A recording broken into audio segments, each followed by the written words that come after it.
All right, guys. So I am trying.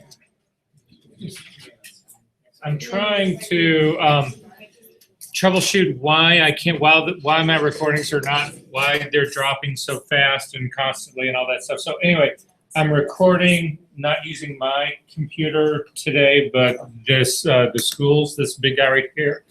There's no microphone plug-in for this, so it's just going to be the available microphone that's in here. So I can't promise the sound will be better, but anything would be better than the connection just dropping.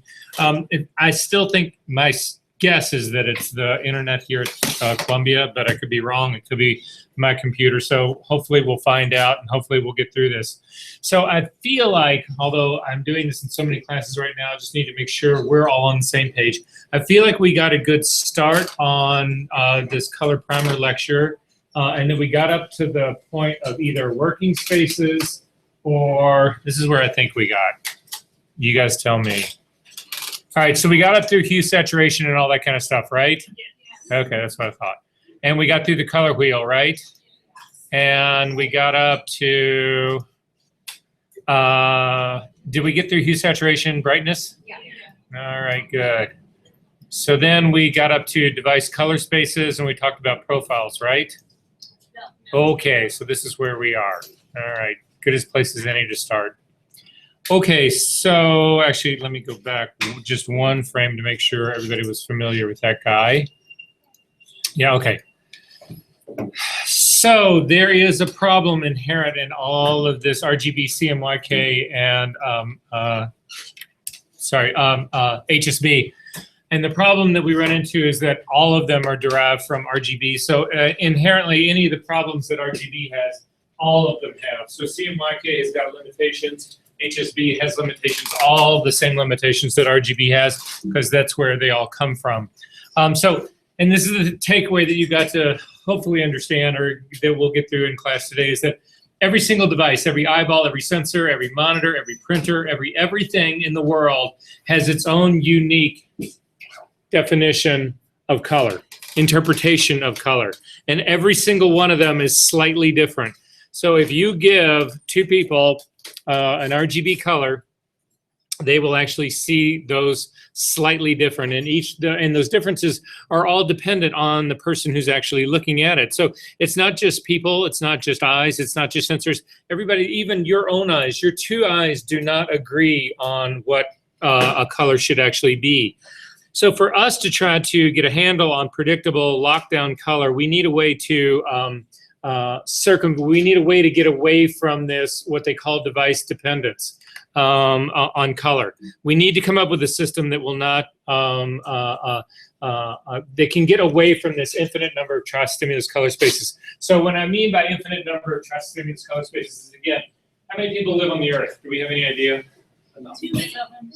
7 billion, something like that, right? So right off the bat, there's 14, well, roughly. I mean, there's a couple of people who only have one eye, but there's probably a couple of people who have 3 eyes too. So, but there's roughly 14 billion eyeballs out there. Every single one of those is its unique definition of what RGB color should actually be. So one of the advantages, though, that we have and that we're going to employ in this whole system is that it's actually very easy to convert from one of these spaces to another space. What we need, though, is a standard way to sort of actually do that, and that's what we're going to actually talk about now. So device-dependent color spaces, and this is it in a nutshell. RGB values that produce the exact color desired on one device produce a different color on a different device. So again, we're lacking consistency in that. RGB values are monitor-dependent. HSB values are also monitor-dependent. And finally, CMYK values are printer-dependent. So profiles, this is going to be sort of like the method of how we actually go about doing this. Profiles are data that represents the reproduction characteristics of a device. So if I ask this monitor right here to give me a pure red, and it gives me something other than that pure red, I can institute a system that will actually measure that difference and handle it and actually fix that problem for me. And it works sort of like this. Again, you're not going to see anything on the screen. Hopefully, you'll still hear my voice. So it works like this. There is it's always done this way. It's always a software-hardware combination. So there's a piece of software that you load on your computer, and it has a whole series of targeted colors. So you'll see you're going to see them. We're going to do 2 of them tonight. You'll see this whole range of colors. It's a series of very specific known color target values. And so what the computer does, what the software does, is it kicks out a value and it says, okay, I know exactly what this value should be. Then there's a piece of hardware that actually measures the value that you get. In the case of a computer screen, it's going to be on the screen. In the case of a printer, profile, whatever, you'll see it's a target that actually gets printed out. So anyway, the software is going to kick out a value, and the hardware is going to then measure what the screen gives it and see if there's a derivation to see if it is the same. If they are the exact same color, you don't need to worry about it. But if there's a derivation of that color, if it's not exactly the same, then what happens is that the software makes a note of that, and it actually then creates this table. And the table is essentially a series of values asked for and a series of values given. And that discrepancy then is controlled, or it's actually the profile itself then goes in and corrects the situation so that the value asked for is the value that the monitor gives you. So it looks something like this. So let's say you have the software is asking for a pure red, which is a red 255 and a green 0 and a blue 0. And the monitor is measured. So you put, again, a piece of hardware on the monitor, you put a spectrometer on there, and it measures the value that the monitor gives you. And let's say in the case of our case, that the monitor gives us a red of 250, a green of 6, and a blue of 10. That's the value that you get. So what the software then does is it says, okay, clearly what we're asking for and what we're getting are 2 different things. That's a 50, not 56. Okay, are 2 different things. So what the profile then does, there's a profile that is created. That again is going to be this correction table. And what the correction table says is that when this red is asked for, it knows it's getting this. So the profile says, okay, we need a +5 more red. We need a -6 green, and we need a -10 blue. And so then the corrected monitor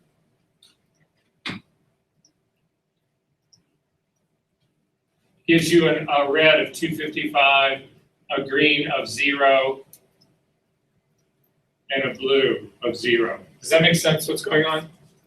So that's the whole trick. That's what we're going to do. We're not only going to do this with monitors, we are going to do this with printers, and I think we've already done this in this class. Did we not do, didn't we do, yeah, no, it was our very first assignment when we did sensor calibrations, right? Those sensor calibrations are the exact same method.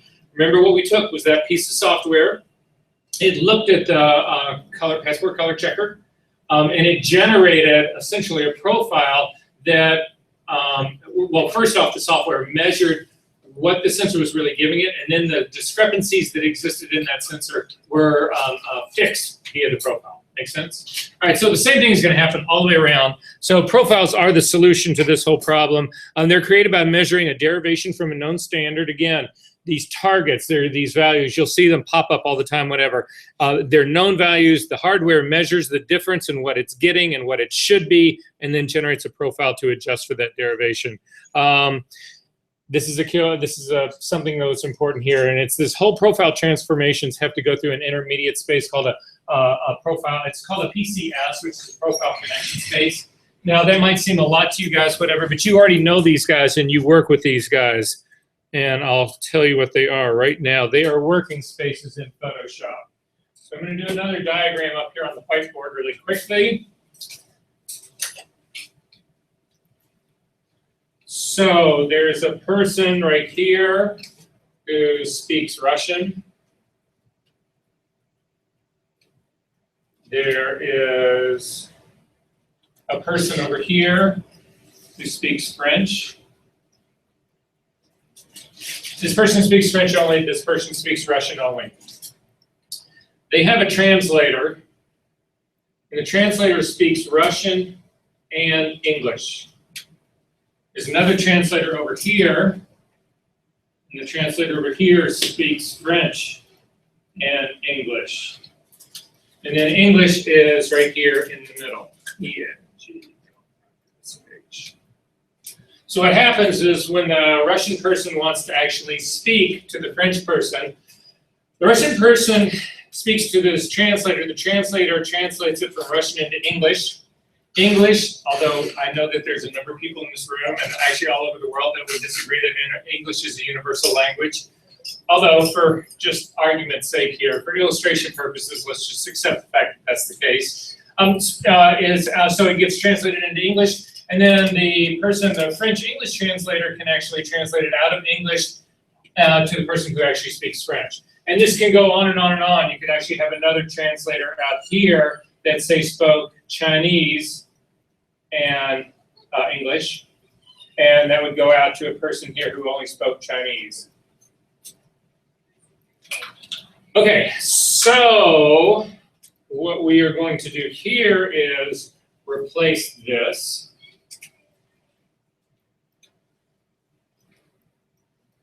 That made sense to everybody, right?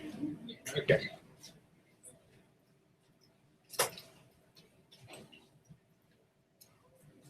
So what we're going to do here instead is we're going to make this your camera. We're going to make this your monitor. And this is your printer. This is the profile that we created when we actually took that file and that had the passport color checker on it, and we generated that camera profile, the ones that you turned in to me. That's this profile right here. We're going to calibrate this monitor in just a second and profile it as well. So this would actually be the profile for the monitor.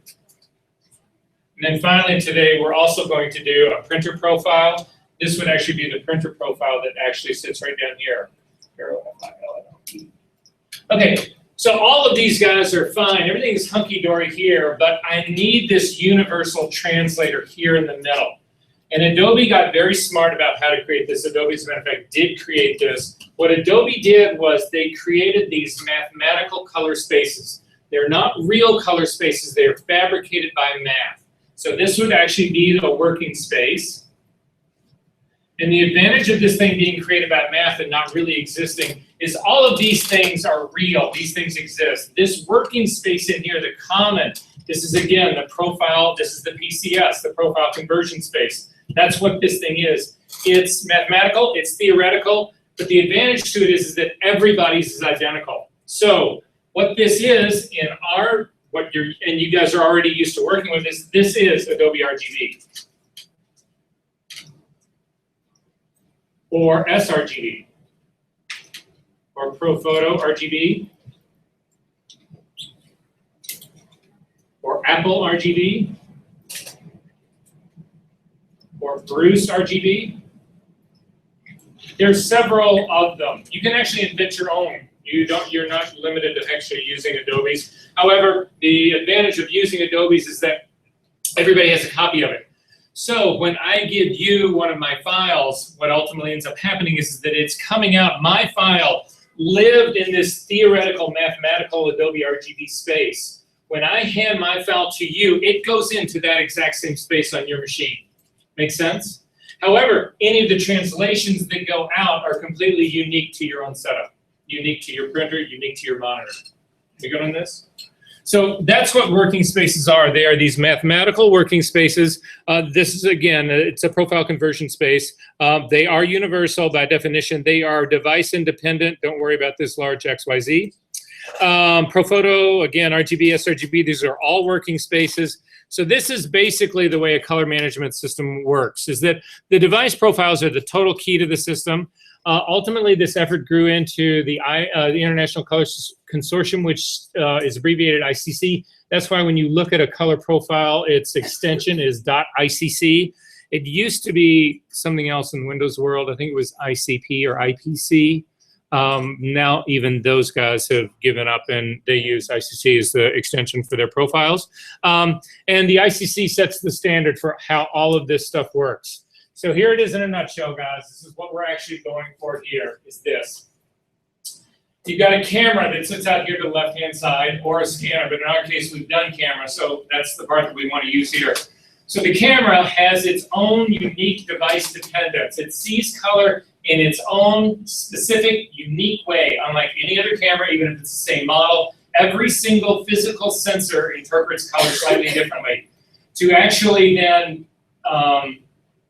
undo that discrepancy or to nullify that discrepancy, you have a camera profile. We built one of these in class. You actually built 4 of them for your second assignment in this class. So what this thing does is it takes the discrepancy that exists in the way that sensor responds, it nullifies that discrepancy to get essentially neutralized color.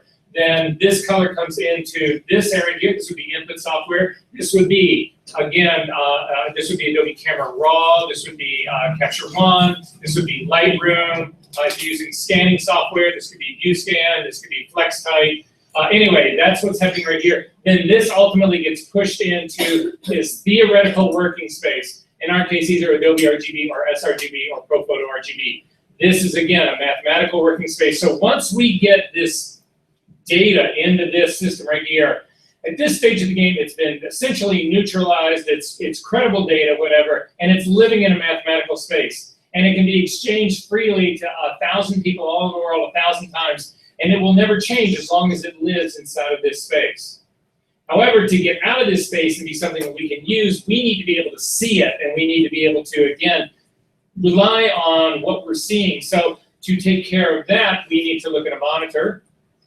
However, this monitor, again, is device dependent. So we need a profile that will actually take this information and then correct for the deficiencies that this monitor has. So that when this information leaves Adobe RGB and it goes through this monitor profile, any discrepancies that this monitor have are nullified, and the color that you see on this monitor is predictable. And it's exactly the color that actually started over here, the journey with the camera. Does that sort of make sense?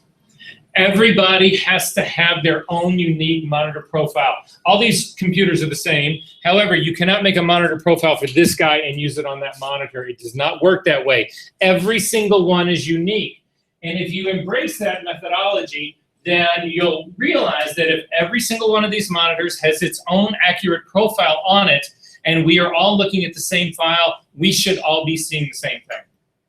Does that make sense? And then finally, the last part of the puzzle is this. If you want to go to a printer, you kick out these printer profiles. A printer profile, as far as that part goes, there's 4 main characteristics that make up what a printer profile really is. We'll look at that when we actually do one, but I'm just going to plant the seed right now. We're actually almost done with the lecture on color. Aren't you happy? Okay, so in a printer profile, the 4 things that actually matter is, number 1 is the printer. And when I say the printer, you cannot do a printer profile. For instance, there's a whole series, there's half a dozen, or there's a dozen Epson P800s sitting out in the lab. You cannot use one profile for all of them. You need to profile the exact Epson printer that you're going to actually do this on. So if you're doing it on printer number 8, you need to remember that your profile is only good for printer number 8. You cannot use it on printer number 7. That profile just will not be as accurate as it could be. So the printer part matters. The next thing that matters is the paper. So again, the paper type that you use is critical. You cannot do a printer profile for glossy paper and use it on a matte surface, or even a semi-gloss and use it on with a glossy, either one. It has to be the exact kind of paper, surface of paper that you're actually using. The next thing down would be the ink set. And the reason I put in ink set is that it's harder to do it now, but it used to be in the old days that you could actually use a matte black ink, the MK ink, on glossy paper, even though you weren't supposed to. Epson has pretty much shut that down now. You can't do that. However, there's a whole series of third-party inks that exist in the world today. And so your ink set may not be the one that came with that printer, so the ink set actually matters. And then finally, the media setting. These 4 things are what determine your profile, and if you change any one of these things, you have to generate a new profile for whatever it is that you've actually changed. Again, we'll do that in just a second when we go through it. So this is the role that we've actually got going on here. Color temperature. Really quickly, who can tell me what color temperature really is?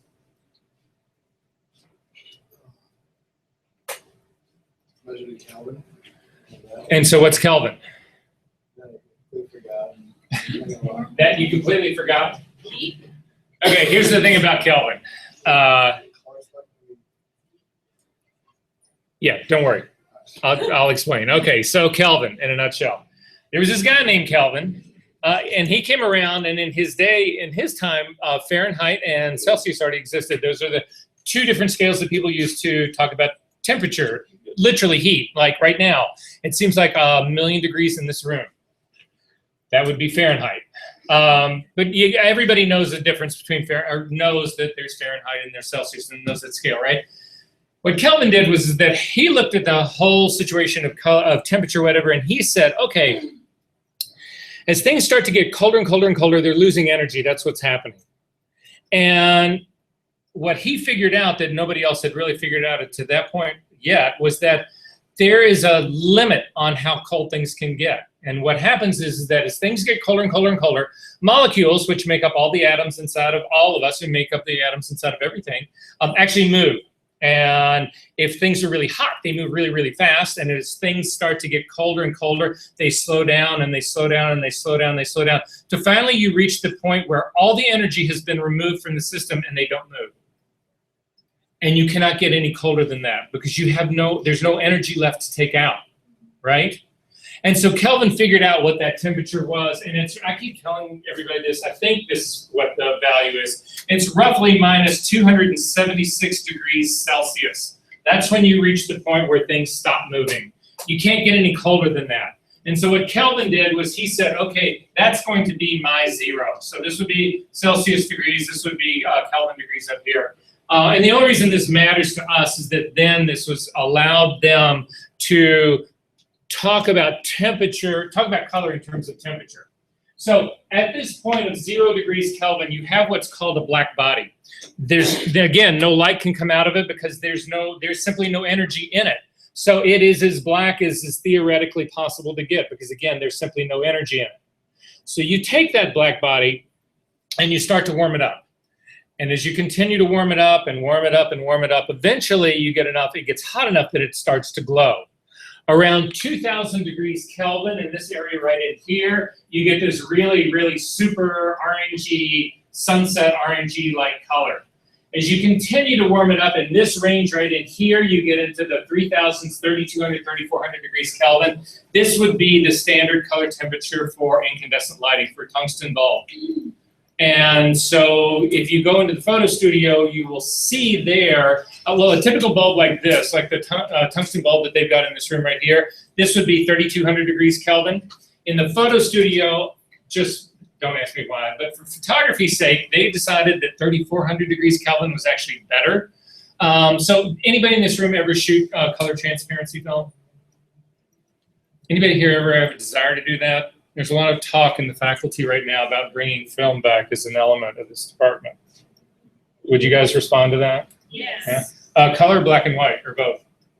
Well, I've already taken black and white. Well, we'll both. Okay. Yeah. Well, okay, but anyway, if you went to both, if you go back into the days of color transparency, which is slides, yeah.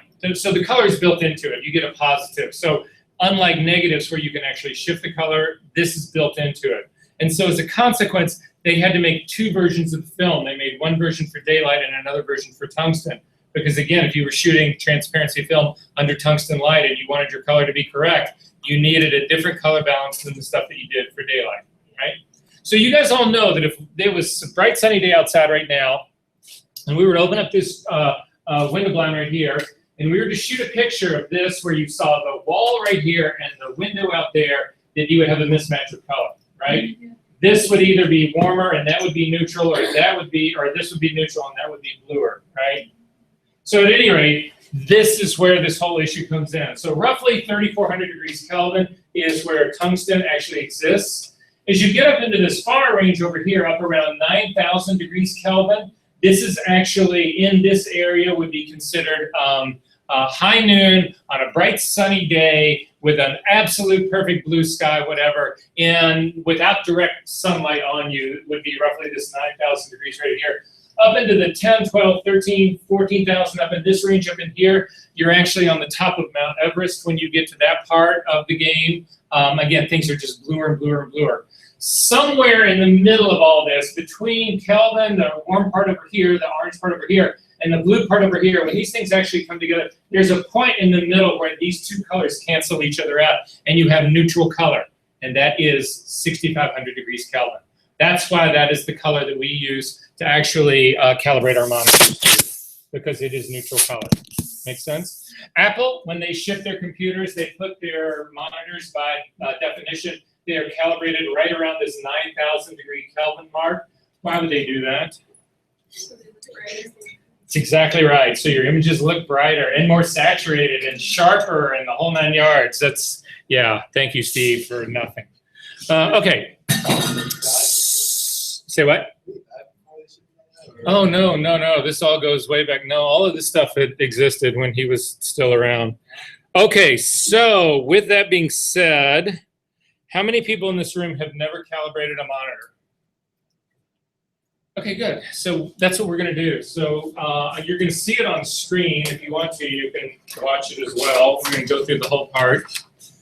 The reason that this part's incredibly important, again, this class cannot just be about using the clone stamp tool. As a matter of fact, we do so little with the clone stamp tool in this class, so hopefully that's good news for you guys. It's all the other stuff that actually matters. So if you're trying to do color critical work, the truth of the matter is, who does this? The truth of the matter is, I've told everybody this, so if you've been through my classes before, you've already heard this, but if you work for Pixar and you do not calibrate your monitor every single morning, first thing in the morning, it's grounds for dismissal. That's how serious they are about it. How serious should you be about it? You do not need a color calibrated monitor to answer your email. You do need a color calibrated monitor to do color critical work on your computer. Do I use it? Do I calibrate my monitor when I'm going in for a session of compositing? Usually I don't, but the minute I cross over, because I get bored when I do a lot of this stuff, and if all of a sudden I decide really quickly, if I get bored really quickly, and I decide, okay, I'll just do a little color work right now, whatever. I stop right at that point, calibrate my monitor. So this is what I would suggest to you guys to do, is that you should be calibrating your monitor at least every 2 or 3 weeks. But any day that you're going to be doing color critical work, you should do it that morning. And if you are doing color critical work 6 days in a row, you should do 6 calibrations. You should do 1 every single morning. That's how important this stuff is and how much drift you can really get into these guys. So the Digital Lab has these things, for those of you who have never actually done this before, that you can check out. So you can take these home and do it on your own machine, or you can bring, if you've got a laptop and you're working on that, you can bring it in here. Inside this thing is a jump drive that's actually got the software on it. I doubt they've updated this software, so once you load the software on it, when you launch it, just do a check to make sure that you've got the latest, greatest, most updated version of that. You're not stealing the software. This is actually free. You can use it on as many computers as you want to. And then the puck, and they have 2 different versions of the puck here.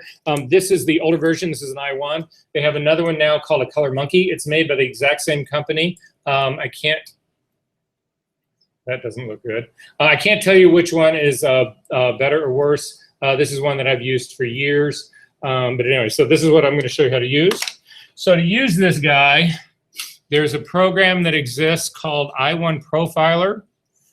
And I'm hoping they have it on this machine.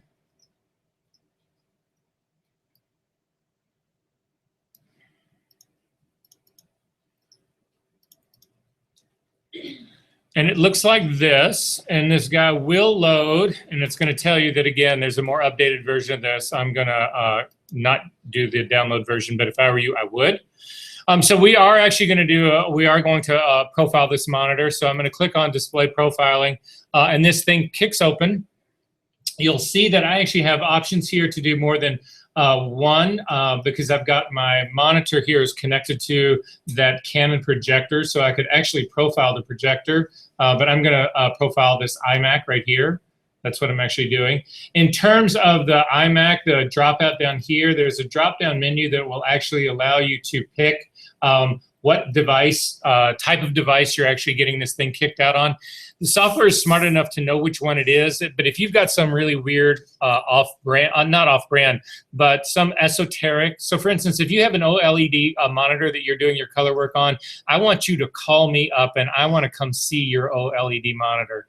But at any rate, you can change things right here. Typically, you would simply leave this at its default.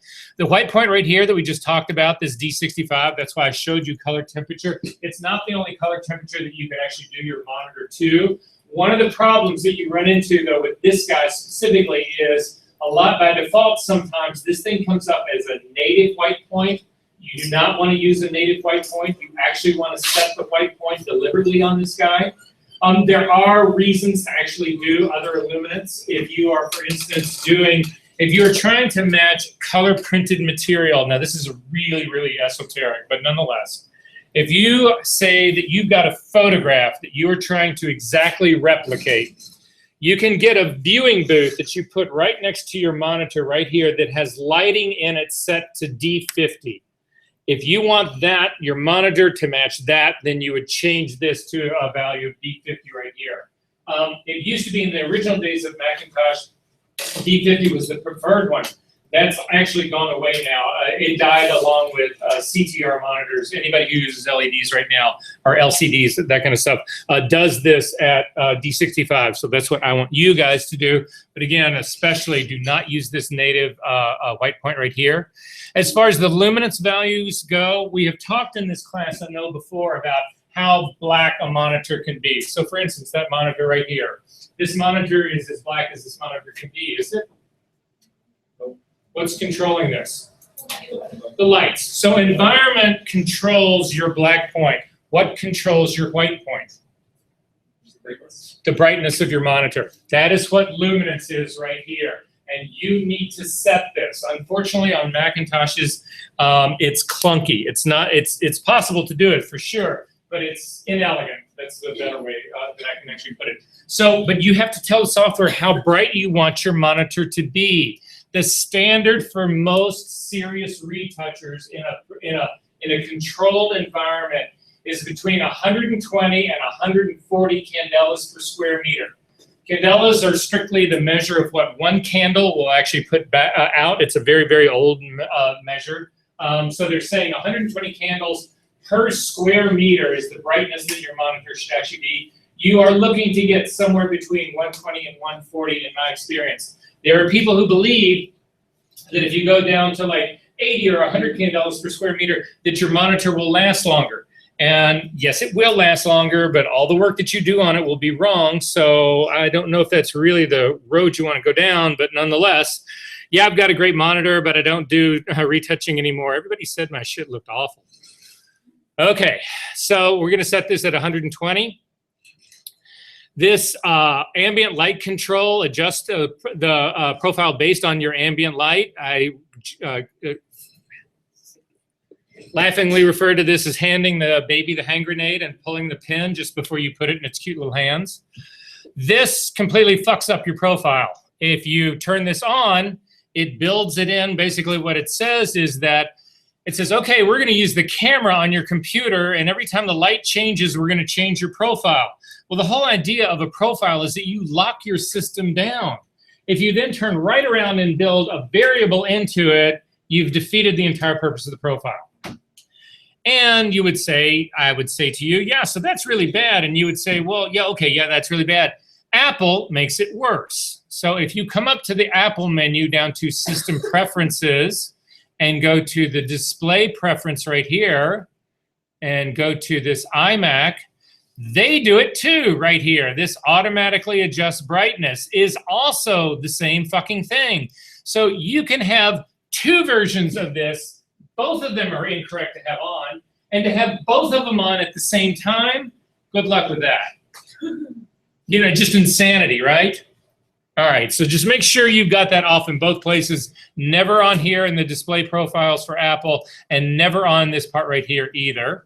And then I'm going to go ahead and hit next on this. This is the color chart that I was just talking to you about before. This is a known set of values. The software knows exactly what each one of these colors is. It's going to show these colors on the screen one by one, and then it's going to use this little piece of hardware right here. Again, this is a spectrometer.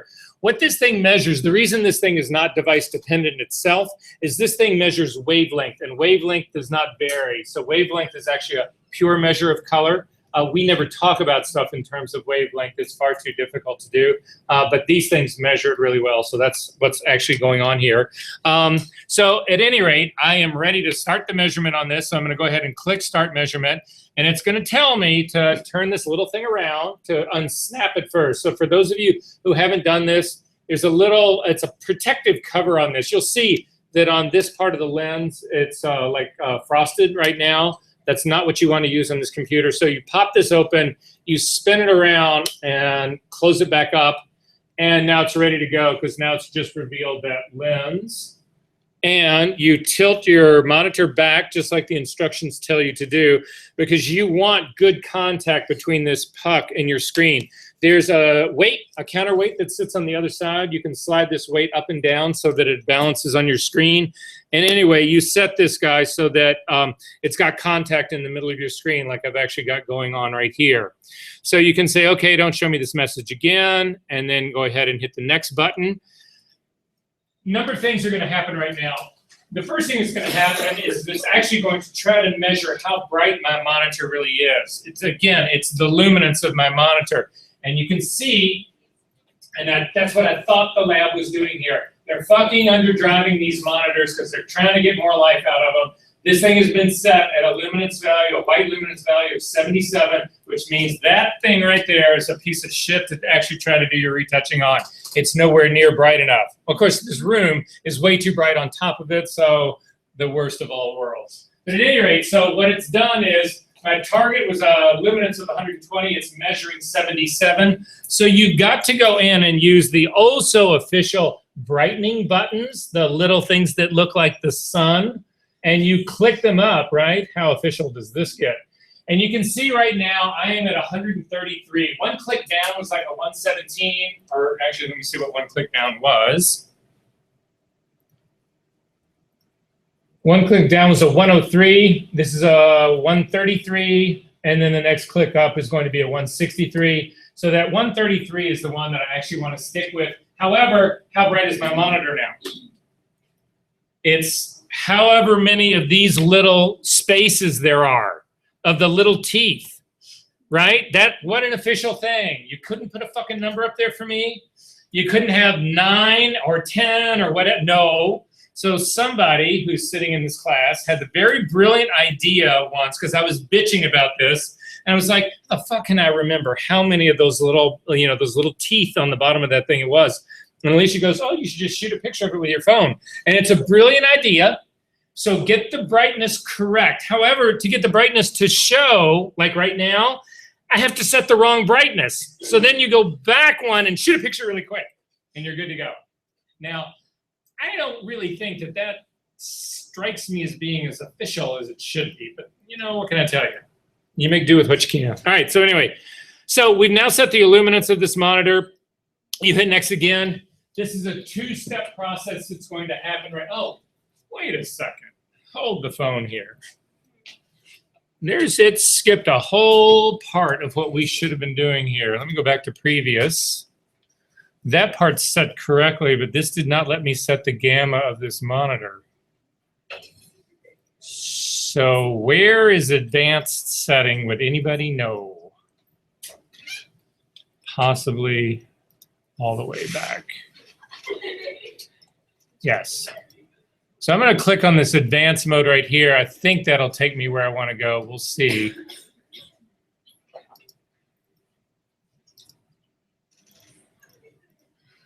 Yeah, this is the part they had left out of all of this. All right, so I'm going to go through this. Again, D65 is my illuminant that I want. This is the brightness that I want. This contrast ratio here, I'm going to leave this at native, but this is not letting me correct to set my gamma on this, which is weird. Let me just see, because I don't think it comes up later on here either. So, oh, there it is. Yeah, this actually matters right here, guys, and it's the gamma. The two things that you really care about in your profile setting is the white balance, which again sets the color temperature of your monitor so that it's neutral, but then also this gamma value.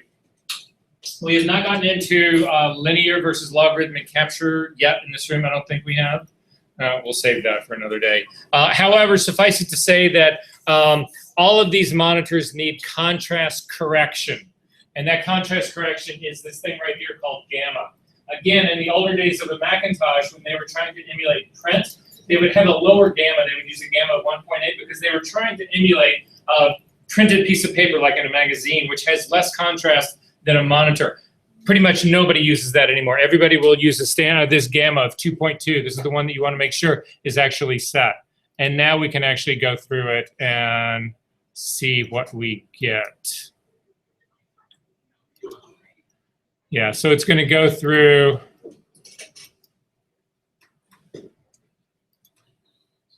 It's going to go through setting the luminance value again. Hopefully the luminance value will be the same. Hopefully this is not crashing.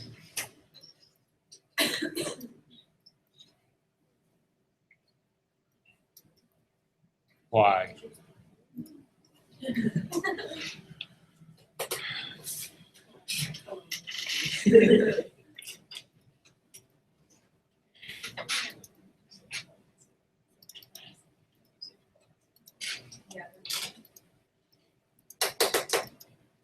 All right, I'm going to believe that everything is set the way that that gamma actually exists, because I don't want to keep spending time on doing this. Oh,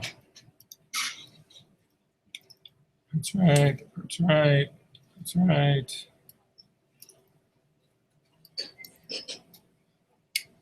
What is it again? 2.2.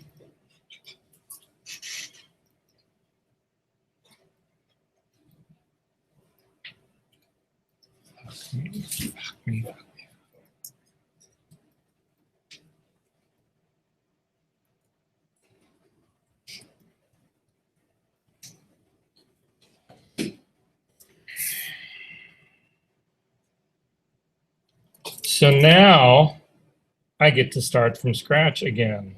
Great. So happy about that.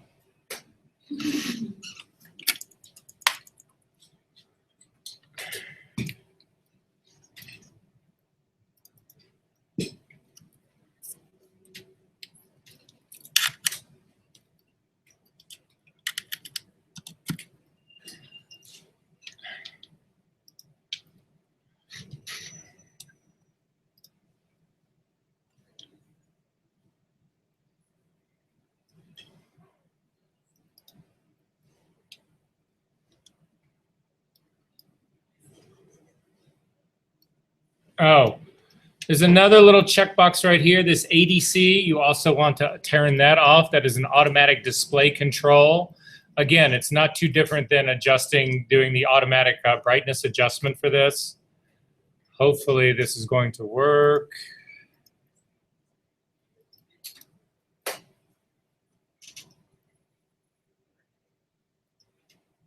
Yes, I hope. Okay. So now it goes through a two-step process. And what's happening here in the first step process, and it's why I realized that we hadn't set the gamma on this, is the first step is calibration, true calibration. So what calibration means is it's going to try to get this monitor as close to what I asked for as possible. It's going to try to come up with a white point of D65, and it's going to try to come up with a contrast range that's got a gamma of 2.2. That's what it's going to do to begin with. That's the first pass. Then it does a second pass to then generate the profile for this. How good did the color response get? Once we got it to the known state, how good now from this point on is this really going to be? Does that make sense? That it's two completely different things. It's going to generate that profile for me. It's going to actually, when I save it, it's going to put it in place and it's going to load it as well. I have a question. Shoot. I did this earlier, and then I did the advanced. Yeah. And like the printer profile, it gives you the option of small, medium, and large for like the color. Right. I would do anything that gave me more color. I would do more color for. It's going to be a more nuanced profile. It'll take longer, but it will be better. Yeah, that's definitely what I would do, and that's what I actually do on these printer profiles as well. Yeah, 'cause But I'm not going to do it for class just because it takes too long. But yeah, Okay. yeah, I have the bigger one. So the question is here, because what Aaron's saying is that they're in the advanced options. You can pick how large your color target set is, and just a larger set's going to have more colors. So it's going to take longer to do it, but you ultimately in the end you'll end up with a better profile.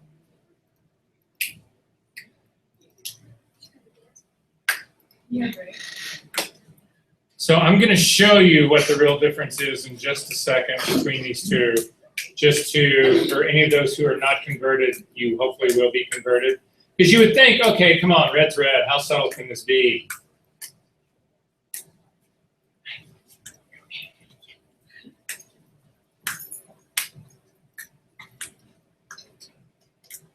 So who believes the timing on computers ever? Right? I should, where it says like less than a minute or only just, or 10 seconds remaining. Well, it says less than a minute for 4 hours. Exactly, right?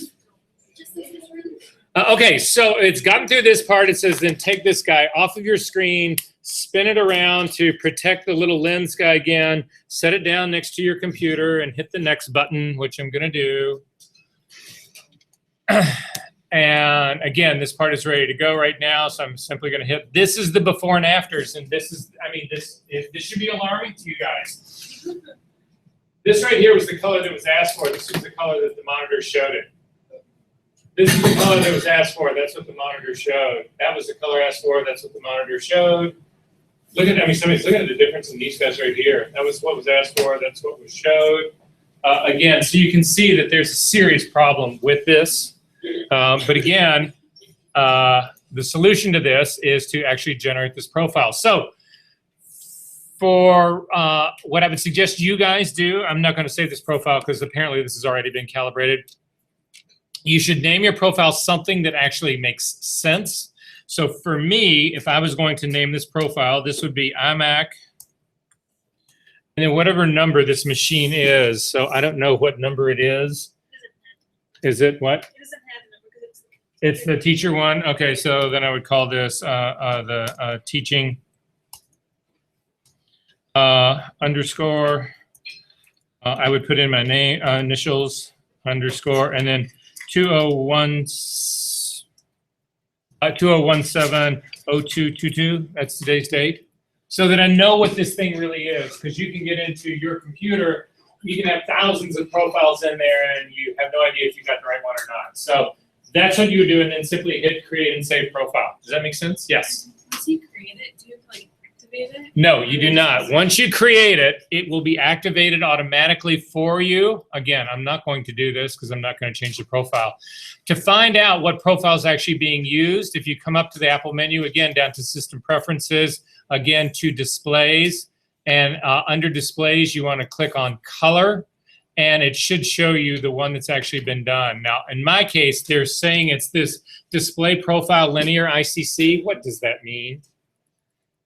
Nothing to me. I have no idea if this is the profile that these guys used or not. However, I do know about my computer right here, so I need everybody to come stand up over here and look over my shoulder at my computer.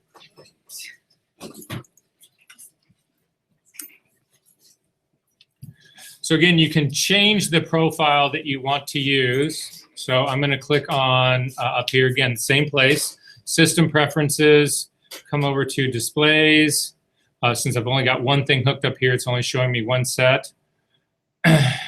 This is the one that I generated for this computer, the version that I did 3 days ago. This is the version that Apple ships with. I'm going to show you this right now. This is the version. This is what Apple thinks you should be looking at. This is profiled and calibrated. If you're working on an uncalibrated monitor like this one, all of a sudden you are trying to correct for all of this blue. To correct for all that blue, you're pumping in a lot of magenta and green. Magenta and yellow. And then your prints come out looking all magenta and yellow, and you're like, what's going on? You don't understand. That's how important this is. Make sense? So, okay. That gets through that. So the next thing up on our list. By the way, I did not get a chance to grade the assignments for last week.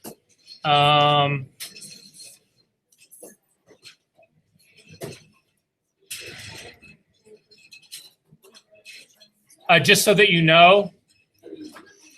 Oh, wait, we've already gone through that. Never mind.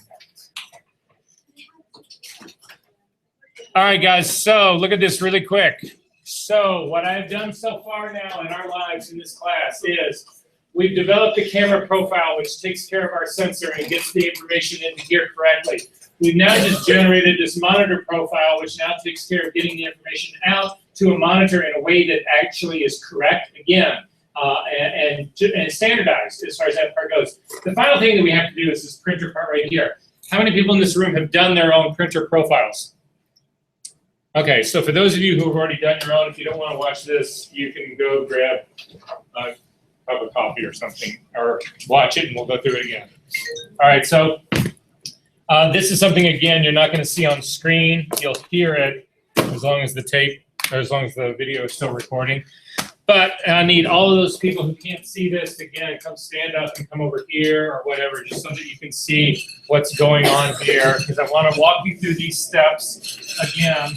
These are the kind of things that become a valuable skill set for you to have and to know. So if you see this happen once, again, it's a good thing.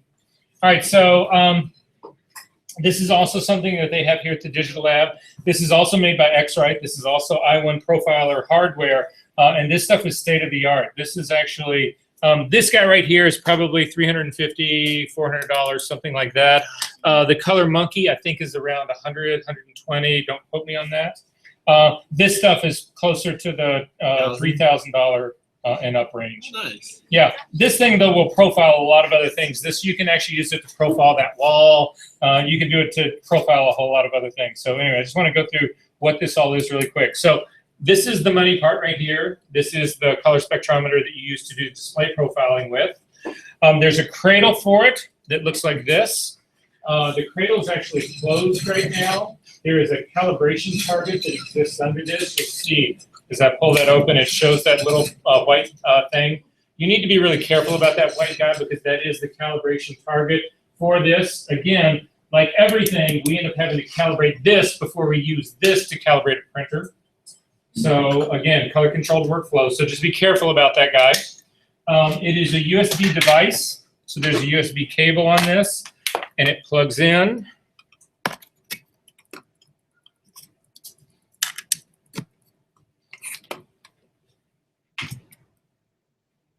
It is the exact same software that we've been using here to do it.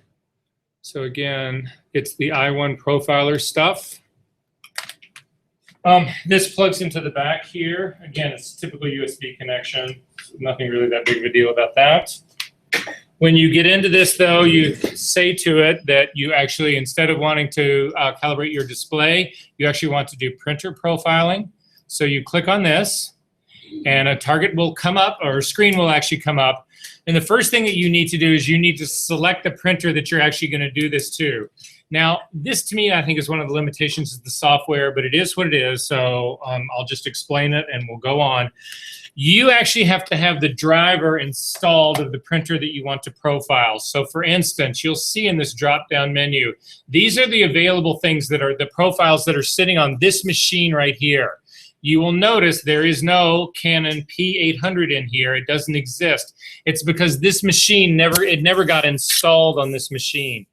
If you want to install software, there's two ways of doing it, or drivers, because that's what this is. They're strictly the print drivers. That's what it's looking for. To install the print drivers on any computer, there's two ways of going about doing it. The first and the easiest way is to simply connect the printer to your computer. If you do that, then you come up here to the Apple menu, down to System Preferences, and if you show all,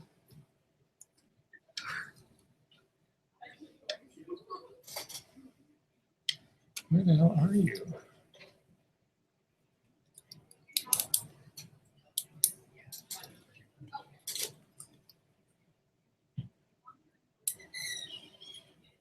No, I don't know why this is not showing me all, but nonetheless, I'm going to come up here under System Preferences. What I'm really looking for is printers and scanners right here. When you click on that and bring this part up, this was the screen thing I was looking for. Again, I can't unlock, well, maybe I can unlock this guy. Let's see really quick. Hold on. I know what it is. Oh, can you unlock me? Or, okay, so I'm going to unlock this. Again, you need your printer connected to this computer. Man,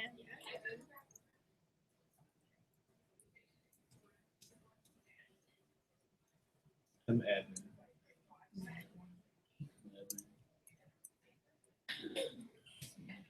Perfect. So when you do this, then you click on this plus button and a screen will come up, and hopefully, and this is a big hope, hopefully your printer will be listed right here. You simply click on it, hit add, and it will load this driver that I'm actually talking about. Does that make sense? From the printer. It will actually, no, you have to be online. What it'll do is it knows the printer that you want to add, and then it will go to Apple's server, grab the driver, and put it on your computer for you. It's really nice. It's the easiest way to do it. The other way to do it, and again, we might be able to go through this as well, and then I'll have it on here, is to go out to the internet. screen share because it like. Oh yeah, I know. It's like I just get really stoned at night and stare at it for hours. That's why I don't do morning classes very well. No, wait, don't tell my morning class I that. think my physics teacher actually knew. Oh, really? My calculus teacher in college couldn't speak English. But numbers, you don't need to speak English. Oh, yes, you do. My math Believe me, teacher- calculus, and I was like an idiot. 8:30 in the morning. I took all morning classes my first semester in college. I almost flunked out. You learn. Oh, like somebody should have told me. I don't know. One morning class, but I don't know. Okay, wait. So anyway, okay, focus. Okay, so you get to the internet, Epson P800 driver. you just look up the specific driver. I just do I actually look for it, and it'll, right here is the Epson. It says right here, it's for them. This is not, I want to make sure. Epson drivers and software. So this P800 drivers and software, click on this guy. Hopefully it takes you to Epson's site. And then again, you would pick the driver depending on what version of software that you're actually using. Usually it'll understand which one it's that I'm on. But if I can do this click down, this would be whatever version of the software I'm running. You'll actually just pick up the driver right here, and I would download the most recent one. So again, that's what I would do.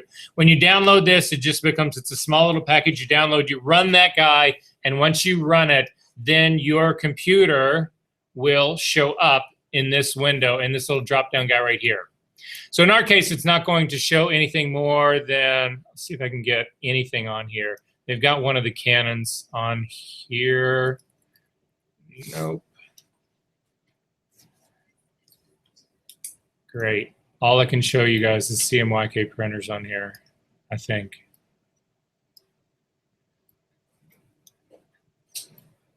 Who does this? Yeah. Okay, let me show you this on my screen then really quickly. The same software. Again, you won't see this, but at least you'll understand it.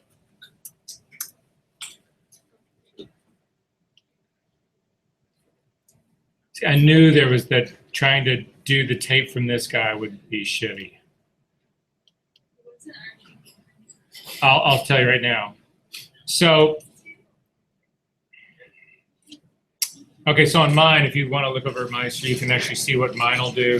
These are all the profiles that I've got loaded onto mine, the drivers that I've got on mine. So for instance, I've got the Epson 3880 on here. I've also got a 4900 on here. You'll see when you click on that 49, that CMYK goes away and this RGB pops up. What is the case in this is that CMYK printers, which actually are these kind right here, these are offset press printers. These are printers that expect files in CMYK. However, in our case, you guys don't work in CMYK. Even though an inkjet printer is a CMYK printer, you work in RGB. And what happens is that the driver, the thing that we are downloading, takes RGB information and it changes it to the CMYK information that the printer needs to then print out. If you were to do that first, if you were to create a CMYK file and print it out on one of these printers out here, the driver would change that CMYK back to RGB and then convert it back to CMYK before it printed it out. I'm just telling you how it is. I know. I don't design this No, shit. it's so It's just how it asinine. is. So at any rate, you need to actually, again, pick the printer that you're going to do, and that controls the target that ends up being printed out. Does that make sense? So you can see that, watch the target. It'll change if I go back to a CMYK printer. This makeup here changes. This is designed for CMYK ink. You need it to actually do, again, for an RGB printer. So again, you've got to pick the printer, and again, none of this is interchangeable. So if we do want, I'm going to do this for, we will say, I'm going to do it for a 4900 instead of that P800 out there, just because I've got this driver on mine. Okay, we can go back to this guy really quick. So again, you'll see something more on screen. So I'm not able to change this to the RGB one, which is what it should be. But the next thing down that you can change here is the paper size that you want to print this on. If you want to get the largest target printed on a single piece of paper, you need to use Super B, which is this guy right here. This is 13 by 19. This will actually give you a target. Again, we're going to change the target size in just a second. I'm going to change the target. There's three options that you get. There's a small target, which is 400 patches. There's a medium target, which is 800 patches. And finally, there's a large target, which is 1,600 patches of color. My suggestion to you is that you use the large target. The time to measure it out is not that much longer, and you end up with a much better profile. So I picked the large target. However, you need a Super B piece of paper to get your target printed on one single image. One single piece of paper. You do not have to do that. You can actually do this on letter size paper, 8.5 by 11.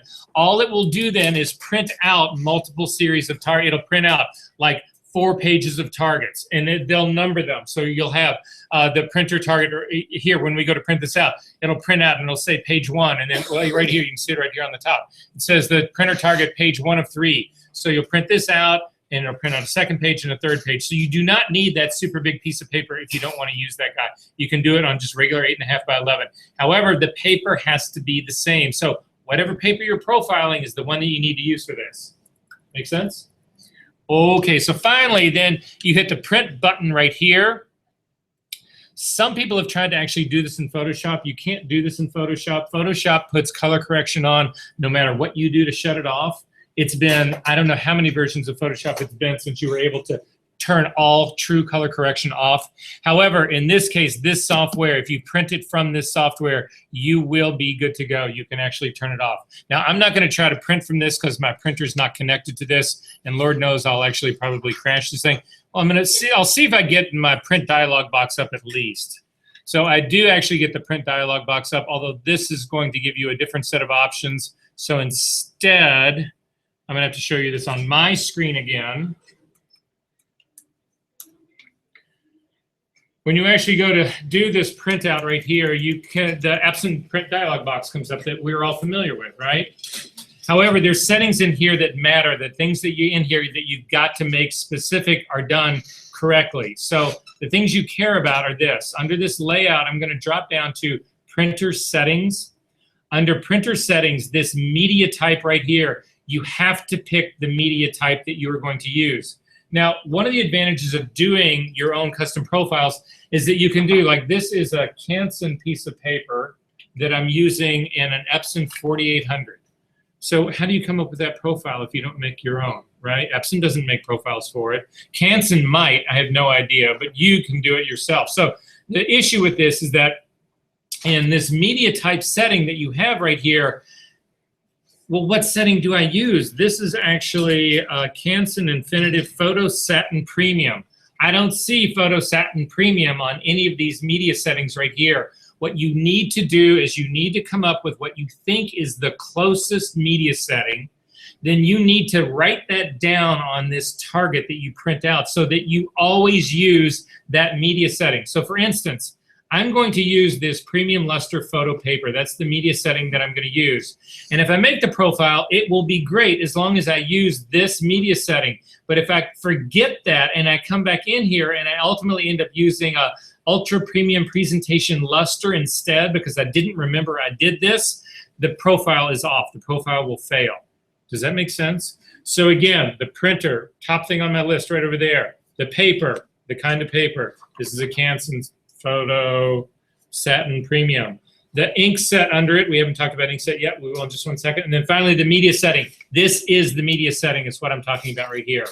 The last things that should happen in here, you should see that color mode is off. This software is smart enough to shut all of this off, which again, Photoshop does not generally instinctively do. And then I would simply hit the print button. It'll kick out these targets. This is one target. This is the small target. It's got 400 patches on it. The only reason I'm using this is that it makes it faster. I don't have to go through the whole thing here in class. But I strongly urge you guys, if you're going to take the trouble to do this, use the large target on here. Then we'd actually take this to the next step. Once you've printed this target out, I'm going to go back to this guy right here. We'll do it back on this one. Once you've printed this target out, they advise you to give this time to dry. How long to dry? If you need, and you're desperate, and you got to print this, you got to measure this thing and use it right away, whatever, give it 10, 15 minutes, you should be good to go. If you can give it an hour, that would be even better, and I typically let them go overnight if I can at all do it. Then you're just assured of it. But an hour should be plenty to go unless you're doing something weird. By the way, have you guys seen the prints right outside here that somebody actually was printing on aluminum foil and somebody printed on? They're right outside the door right here on the wall. Yeah, they're wild. Actually, the thing about this is you can, anything that you can get through a printer, you can profile. So if you can get pigskin through an Epson printer, you can actually profile that skin and get well, you can profile it anyway. All right, so I'm going back to this guy right here. So I've printed the whole thing now, and I'm going to go to next on this, and it's going to walk me through this. So guys, come back in.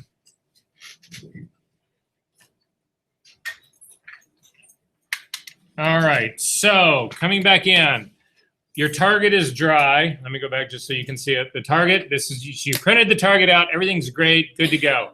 You hit next on this, and it's going to say it wants you to calibrate this puck.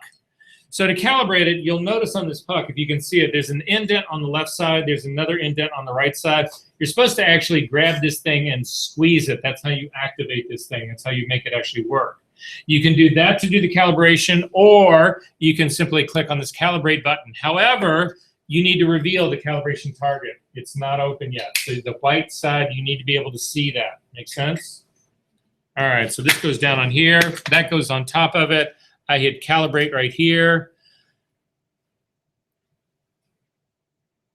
And we're ready to go. So in terms of doing the measuring, there is an easel in here that makes measuring incredibly fast.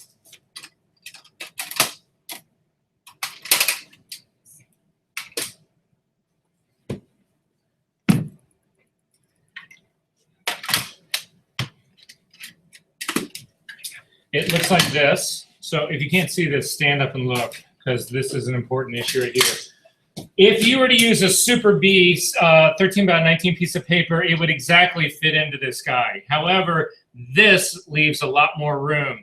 The mistake most people make is when they put this in that they actually either align the target all the way to the left or all the way to the right. The measurement tool will not work at all if you do either one of those. You need to have this thing centered in the middle. Now, for the most part, you do not need to whip out a ruler and measure this. You can pretty much eyeball it. But this has got to be centered in it for this thing to actually work. So it's going to tell me now what it wants to actually do here, but there's another thing we need to set up first, and it's this guy right here. By default, this does a dual scan, and what dual scan actually means is that it's going to measure these color targets moving left to right, and then it's going to measure them a second time right to left. Again, if you were in a super hurry, you could actually change this to single scan. I don't suggest doing that. Largest target, dual scan will take you 10 minutes to measure. I know I've done hundreds of them. So when it's more than one page, how do you do that? You'll go through this whole first thing. This will walk you through every single step of the way.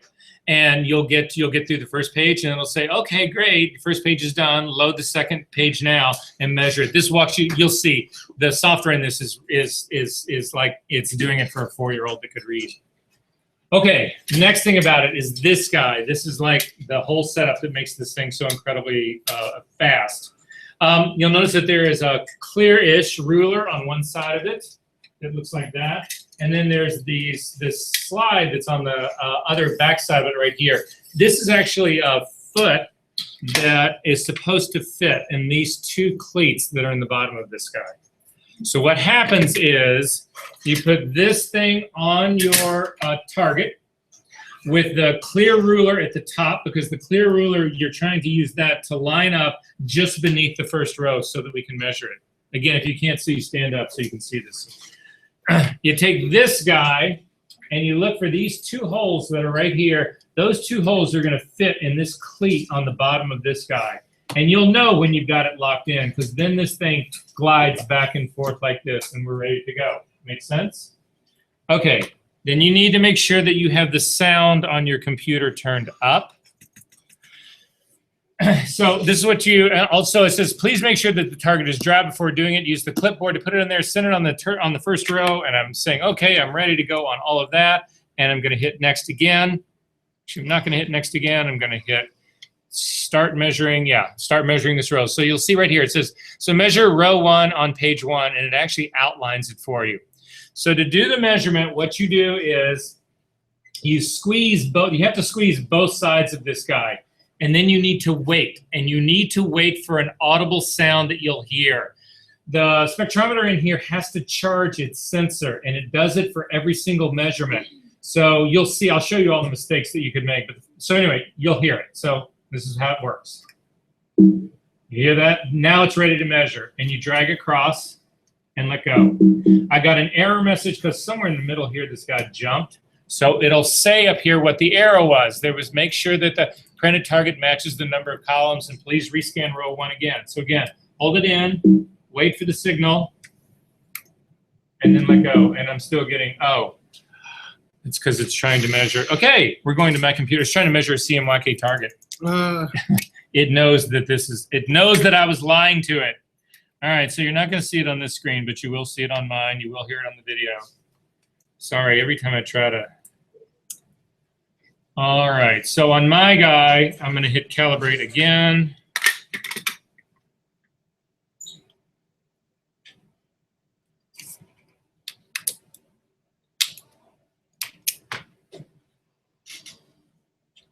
Okay, I put that guy on there, and I am ready to start doing my measurement. Hopefully this will work this time. Again, line up the bottom, the top of the ruler with the bottom edge of the row that you're trying to measure.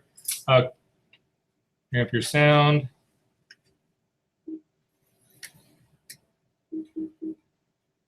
So that is giving me another warning. Reference error, colors do not match. I think it's because on your computer you have it selected for the large color space instead of the small. Or the medium one, that's it. Thanks. All right, so Epson 4800 small. We'll get there eventually, guys. Okay, let's hope. Yay. All right, so I got a little blue light signaling that the first pass is correct, and you'll see on here, the forward scan is complete. Please scan the row again in the opposite direction. So that's what I'm gonna do. And I get the double green light. It says it's good to go, and you'll see again on my screen. It says, okay, go on to row 2 now. So you simply drop this down, and you do the same thing again. And I got error message again. Oh, by the way, once you get an error message, it doesn't mean you need to start. You can go in either direction. You don't need to start. You don't need to start over going right to left or left to right. Okay, that one actually worked. So the mistakes that you can make. The first one is not waiting for to hear the beep and for this thing to charge, and this is what happens. And again, you'll get a warning. The scan started before the lamp was ready. Scan this thing again.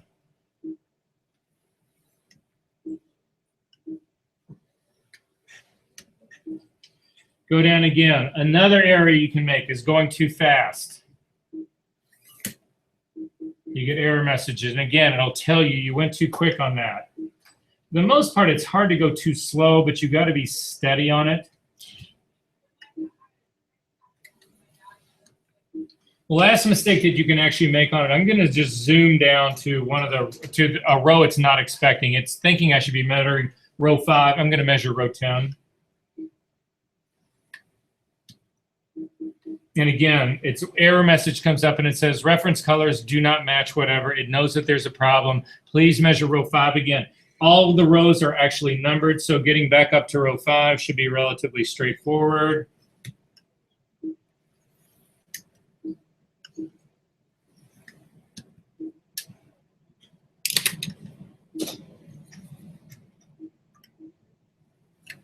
Does it matter the light quality of the camera? No, it does not.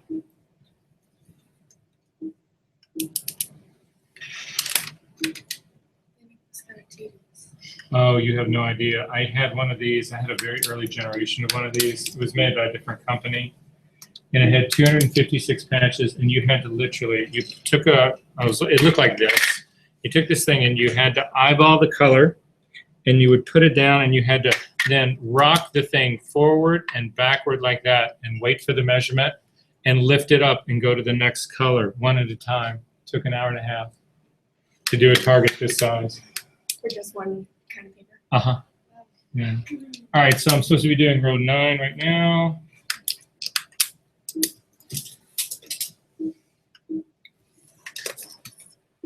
However, these things actually, custom ones of these can sell anywhere from $75 to $350 online. I wouldn't be surprised if somebody in this class actually started an online color profiling business. Joe, what would you charge me to make one of these for me? Would I charge you? Yeah. Depends on how long it would take me. 10 minutes. About 10 minutes? Yeah. 10K. Not 10K. Let's see. Software, all that hardware is like 3,000. No, you don't need to buy any of it. You use the schools. Oh, I'm using the school. Just come in here for 10 minutes and kick one of these out for me. What do you charge? Oh, I don't know. If I give you $50, would you do it? Yeah, hell yeah. All right, so I'm online. I'm charging $350 a pop for this, and I farm all the work out to Joe. I'm Hey, at 300 $300. profile. Charge them at 350. You give me 50. Just saying. Call it a day.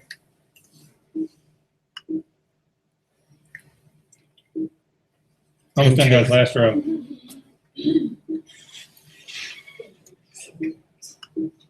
I keep trying to come up with careers for you guys. Okay, so we've gotten through the whole thing. It says the measure completed successfully. Double-click the preview patch to preview the data. The very same thing, though, has actually happened. You can't see it on this screen up here, but look at my screen right here. You see all these before and after colors, and this is just ridiculous. I mean, they're not even remotely close to each other. Well, they're remotely close, but really not for the most part. So you can see how off this is again, but we've gone through that very same process. So I'm going to hit next again on this. You are allowed now to actually change the illuminant that you want to have this profile tweaked for. I strongly suggest leaving this at the illuminant of D50, which I realize sounds a little bit off. But the truth of the matter is your eyes are adaptive. Your eyes will adjust to any illuminant that you actually use this profile under. And in more cases than not, you are likely to be under a D50 type color light situation as far as viewing print made from this than any other. So this would not be a place to change this up to a D65. D65 is for your monitor, but not for viewing. Just so that you know, the other illuminants right here are all these F illuminants. These are all different types of fluorescent lighting. This is fraught with risk and anyway. So leave it at D50 and then finally hit again, save profile. So it comes time to save your profile and the software wants to name it chart 400 patches. That would be a mistake.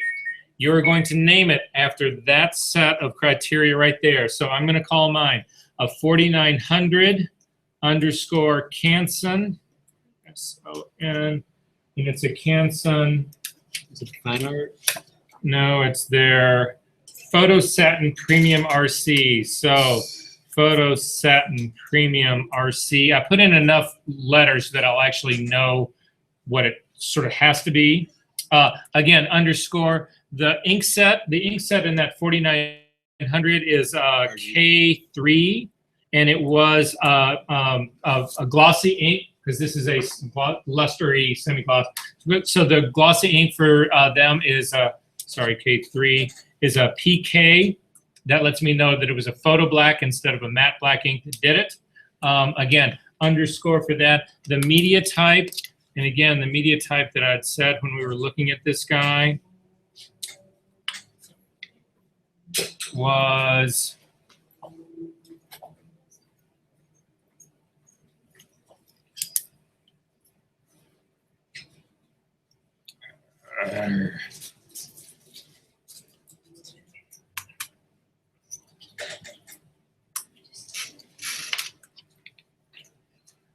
Is it the ultra premium luster?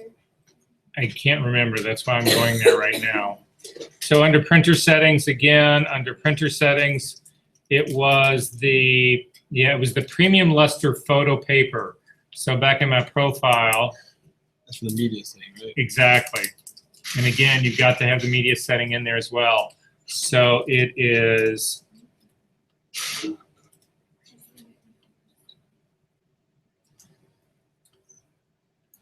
So basically, the media setting is kind of like the foundation point, and then everything no, else. the media setting is that you're actually telling the printer what type of paper you're running through it. So for instance, glossy papers, Like the thickness of the paper. no, it's not worrying about the thickness, it's the amount of ink that's laid down.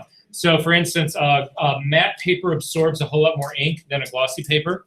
So for a matte paper, when it goes through a printer, the printer, if you tell it that, it puts out a much heavier load of ink than it does for a glossy. If you manage to get an Epson printer to actually lay down the ink on a glossy piece of paper using a matte setting, this thing will come out like a swimming pool of ink because it lays too much ink. The paper can't absorb it. So that's what media setting is really all about. So again, you just need to make sure that the media setting you use is the one that you used when you made it. So it was the photo luster photo paper, whatever one it is. You just need to make sure that I have that part in it. Again, I do one last underscore and then I put in my initials so that I know it's mine. Make sense? And then you save these guys. These guys are transfer. The monitor profile that you created only works for your monitor, so there's no reason to go get this guy and do anything else with it.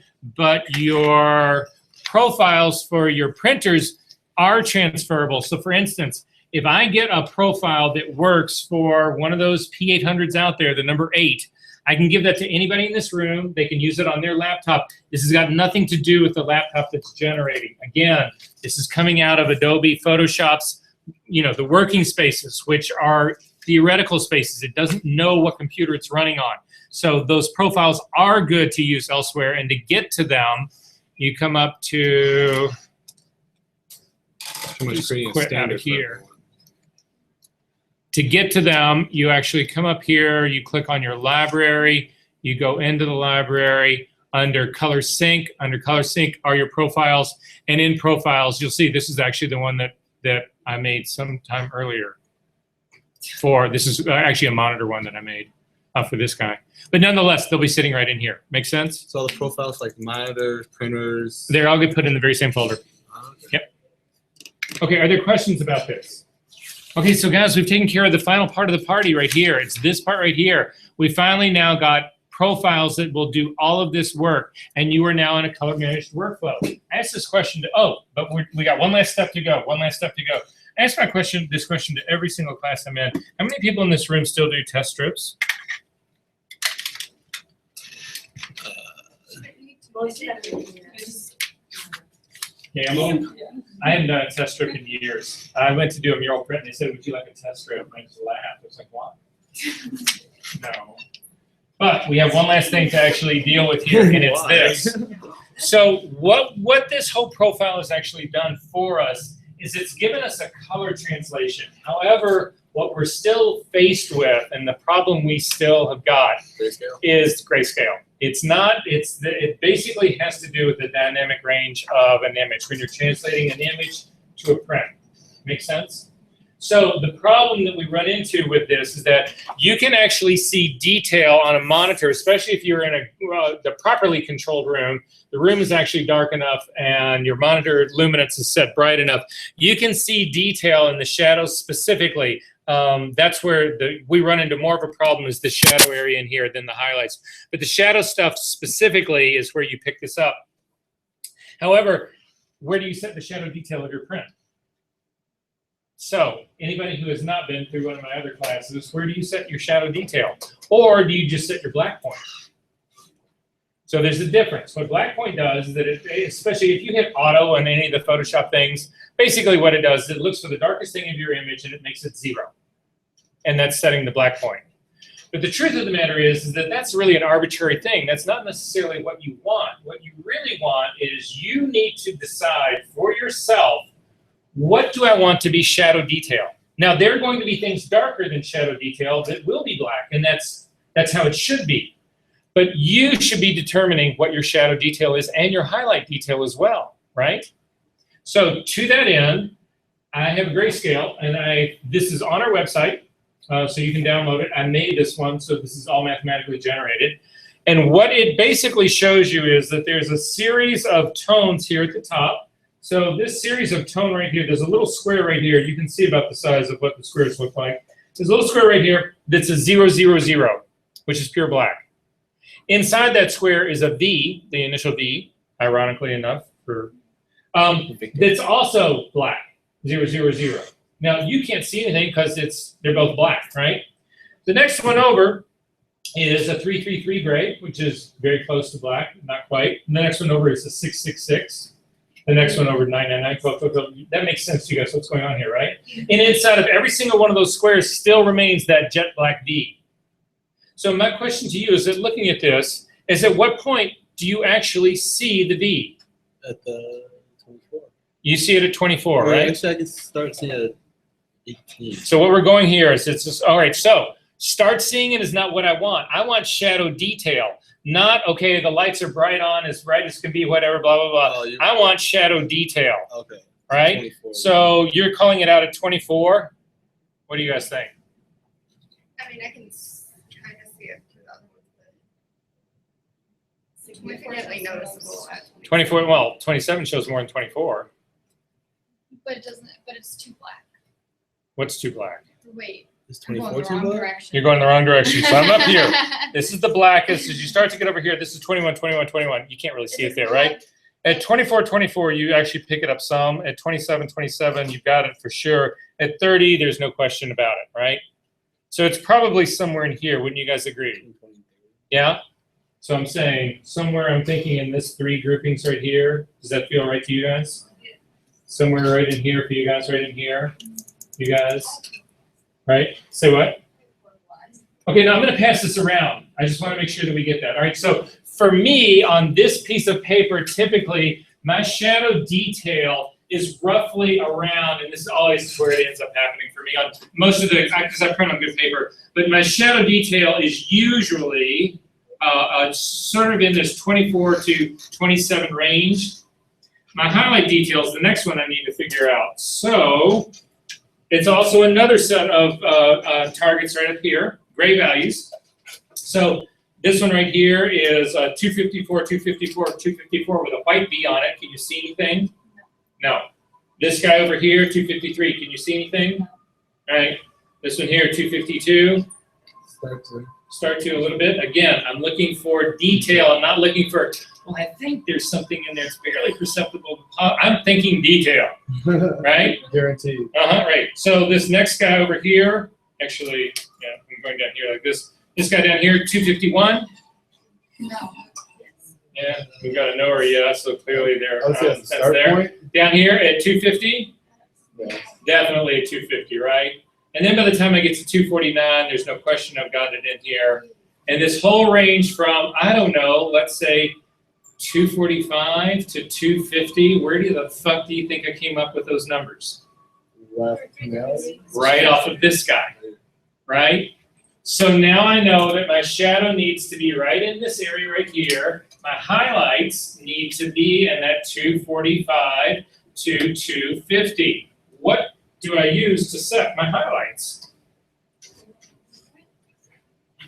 I use exposure, and I set what should arguably have detail in it as 245 to 250. And we've all come full circle. You remember in the beginning I promised you perfectly neutral color and perfect exposure? Well, now you know why, and you know now where all these figures came from. I'm not some abstract guy, because for years the lab in here said, oh, set your shadow point at 10 and your highlight point at 250. Well, how did they know? They didn't. They just Wrong. guessed. It sounded good. Okay, sure. And then it got built into every PDF that they sent out for years, and it's bullshit. This is real. Print your shit out and do the work yourself, and now you know. So I know. So to that end, I need everybody to jump on Photoshop really quick. We got 10 minutes worth of exercise to do. We'll take a break. I've got this fresh in your minds right now. I just want to make sure everybody understands how then we're going to use it.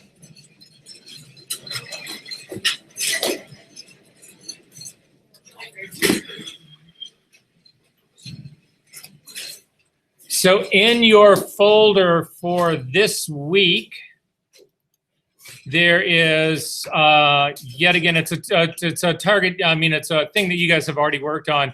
It's this, the very top one here that's in there, the 201000702 underscore fashion 03. If you click on that, there's actually a set of XMP files in here. If you will, do me a favor, throw those XMP files away. I don't want to start with them. We're going to start from scratch. So I'm going to get rid of the first one. I'm going to get rid of the second one.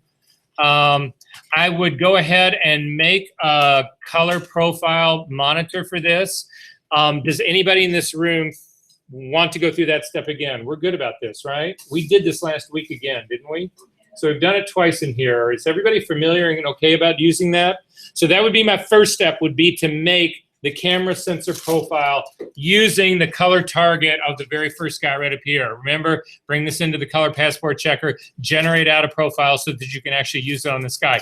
Once you have that done, you bring both of these open at the same time. So if you select them both and double click on them both, it will open up into Photoshop, hopefully. Once you get up into Photoshop again, if you click on the white balance targeting tool, click on the patch right next to the red. That will neutralize the color here. Look at the white patch readout. We've already talked about this before, that the difference in the interpretation that Camera Raw has on this and the one that Photoshop does, Capture One does on this is, in Capture One, this is actually reading as a 245. It's 250. It's usually about 10 points less in Camera Raw. That doesn't mean that you couldn't change it in Camera Raw. As a matter of fact, we could. If you want to change this value to, again, be what I think it should probably be, we can actually bump it up. To do that, I would click on this color. It's the fourth tool over. It's the eyedropper that looks, it's got the little star right next to it. If you click on that guy, you can come down and on this white patch, click once, and you will get a color readout that sits right here. It looks like this. You could then come over to your exposure slider and start to bump it up. And again, I'm shooting for that 245 to 250 range. That would be where I was actually going for this. I actually think that does good things for her face. It puts her face in a much better place. It's probably burning out the buildings a little too much. But anyway, that would be a way to actually set that point. Typically, what I will do in this situation is I will click on the auto button to see what the auto button actually says. And you'll notice that the auto button decided to stick with that very same thing. If you want to go back and see what it looked like to begin with, click on default. Then I'm going to click on the, yeah, that setting right there to get that to 255 is exactly what it was that plus reading that I was actually getting right here. However, then Camera Raw actually turns right around and cranks my highlights all the way back down again. I think it opens up the shadows and all of this kind of stuff way too much. It's way too much tone that it's opening up in here. So typically the two things that I do is this. I will look at its assessment of that. If I don't like what's going on, the one value that I usually keep is this contrast setting. And the reason I do that is contrast setting, what it's trying to do is to give me the maximum distance in contrast that it can, which essentially gives me the maximum amount of detail that I can read. As your tones get closer to one another, it's difficult to distinguish one from another. And the ability to distinguish between tones is what we call detail. So at any rate, I would typically, if I don't like anything else, I would simply double click on the top slider. I would double click on the highlights to zero them out, double click on the shadows, double click on the whites, and double click on the blacks. And I would leave the contrast setting exactly where it is. Again, if you double click on it, you'll see what it's really doing is it's actually dropping the contrast a little bit. So that -20, I actually might be willing to accept. I'm not going to push this up any higher the way it was because I'm already burning out in this girl's hair and on the background. So I'm going to leave this part where it is. Again, if I had it available to me, I would have used my custom profile at this point right here. Over to the film strip menu, click on the film strip, do a select all, back up to the, no, I'm not gonna up the brightness because I'm worried I'm blowing it out too much as it is anyway. So I'm gonna leave this right where it is. I would probably do what you guys did though with Smart Objects and multi-process this file. That would be the way I'd go about doing this. At any rate, up to the film strip to do a select all, then up to the film strip again and do sync settings. And again, the only thing I've changed on this was the white balance, so I can sync that setting. I'm gonna go ahead and say okay to that. And then I'm gonna actually look at this image right here. So according to my exposure, I've got the exposure value that I wanted, this highlight reading. Again, Camera Raw is processing this differently, but I trust the values that I was using in C1 Pro, so I'm gonna stay with that value. However, there's a couple of other things to look at right here, and if you zoom into this, son of a bitch. If you zoom into this girl's face, I think we've talked about this in this class. This is a great check that all digital techs that I know will actually work with. In addition to setting that target at 245 to 250, every digital tech I know will look at a Caucasian skin tone for a very specific range. And the very specific range that you are looking for in this skin tone is you want to find a highlight on the girl's skin. Now, I'm going to look at the area just above her eye and right at the bridge of her nose.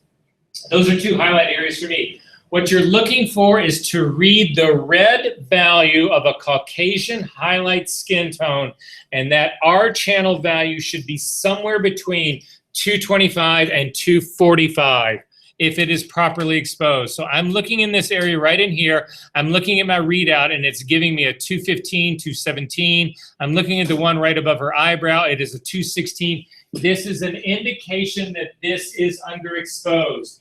So I've got two things telling me that this are underexposed. Number one, I'm reading that 235 instead of 245. And number two, it is this readout, this highlight readout that I'm having a problem with. So again, I'm going to take one of those color sampler tools. I'm going to drop it down here, and I'm going to grab my exposure slider, and I'm going to drag that up until I'm reading a 225 and roughly 225, 227 in this roughly this range right here. Then I'm going to click to do fit all to see what that actually did. In my opinion, this is now set the white point. The white point has actually been set more correctly. Does that make sense?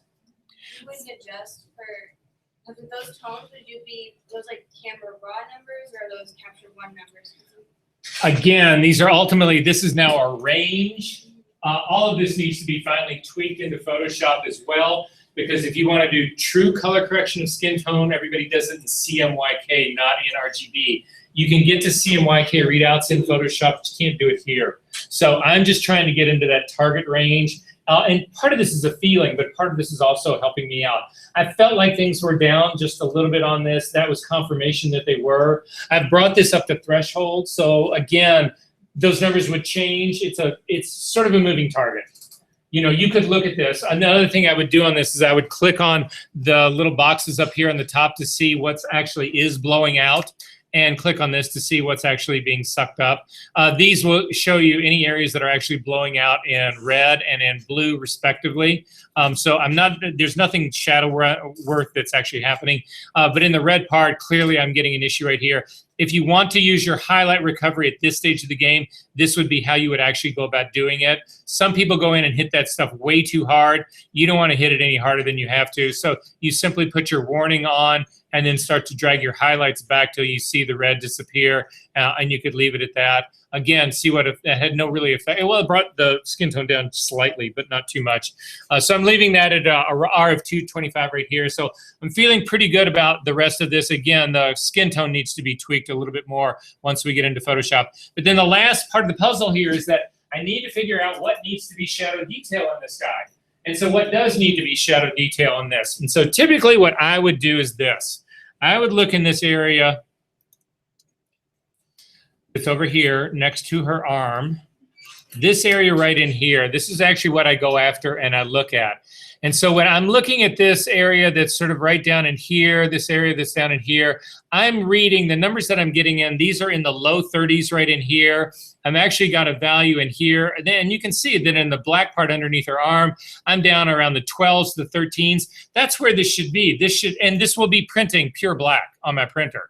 There will be no detail in this guy at all. As I come into this little area right in here, that actually strikes me as threshold, where I should start to be getting detail in this guy, is right in that area right in here. And you can see that my readout is in the 24s, 22, 24. It's in this range of where my shadow detail should be. This has got nothing to do with black point. This has to do with where shadow detail should be. And it shouldn't be over in this area over in here. It should be in areas similar to this. Possibly transition areas down into here as well. That would be another place. You can look around for other places where you feel like shadow detail actually should be. Again, underneath this loop, there should not be any detail in this guy, and there isn't. Where else can I actually look for it here?